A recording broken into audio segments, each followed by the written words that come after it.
whenever it's okay. You're doing great. You're panning the room. Okay. Well, today we're going to talk about the top 5 health risks facing college students today. But first, let me pose a couple of questions. First question, if I gave you a choice between living a healthy lifestyle or getting a lucrative college education, which would you choose? Second, why wouldn't you choose both?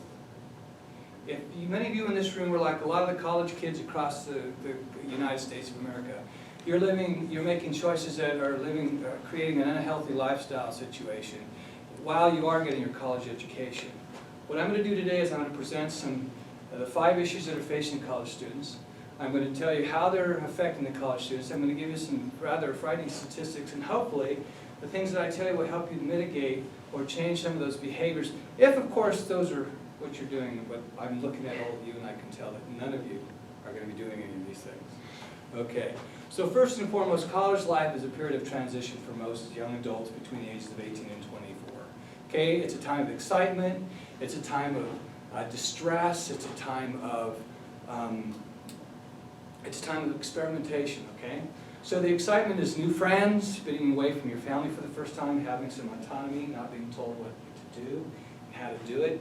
The time of distress is the same thing, being away from your family, so you have issues of loneliness, or perhaps you're dealing with new relationships that are toxic, boyfriends, girlfriends, professors, roommates, or perhaps you're learning how to manage your time or manage difficult classes. Time of experimentation is whereby most of those kids between the ages of 18 and 24, it's a time when they are exposed to things like drugs, alcohol, and sexual promiscuity. So, with that being said, 5 concerns facing college students say that first and foremost is sleep deprivation. According to the Center for Disease Control, 20% of all college students have sleeping disorders. Sleeping disorders occur because of why? A lot of kids nowadays, they have to spend up all night, the next day, and even sometimes the next day on marathon video games. Yeah? Another thing they do, I see you saying, yeah. Another thing they like to do is stay up all night long to cram for exams because we didn't get our homework done or get our assignments done before, right? Yeah, I see that. And finally, the other one is, we're introduced to partying. So, we like to party. So we, the drugs and the alcohol affects our sleeping patterns at night. Also, according to CDC studies, the ways that these things affect our health is in various ways. Number one, it affects our health that people that are sleep deprived tend to be more open to diabetes. Also, they have a tendency to incidence of cardiovascular disease. Another thing that affects the health and welfare is depression. So there's several things that can affect sleep-deprived individuals.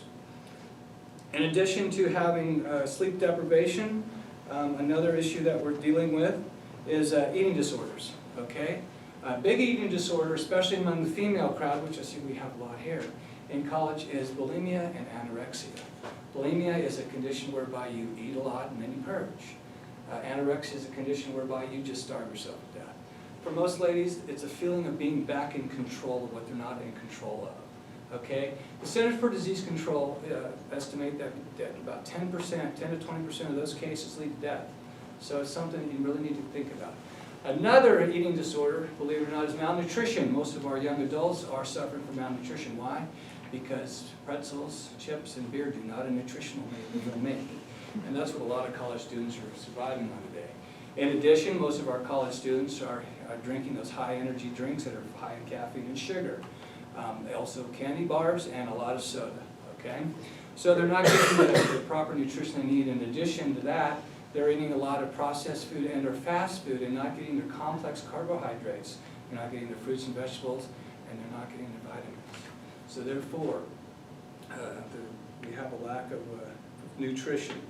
According to the Journal of Nutritional Behavior, at the University of Arizona in 1998, they conducted a study and they found that almost 10% of the student body, co-eds, suffered from vitamin C deficiency. Now, vitamin C is a very important nutrient in the body. It helps to manage stress and also helps to fight off diseases.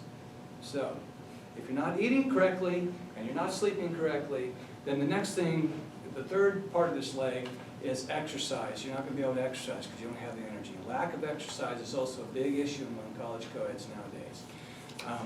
What does the lack of exercise do? The lack of exercise, according to the Journal for Nutritional Behavior, it says that approximately 80% of college freshmen do not put a regular exercise regime into their daily routines.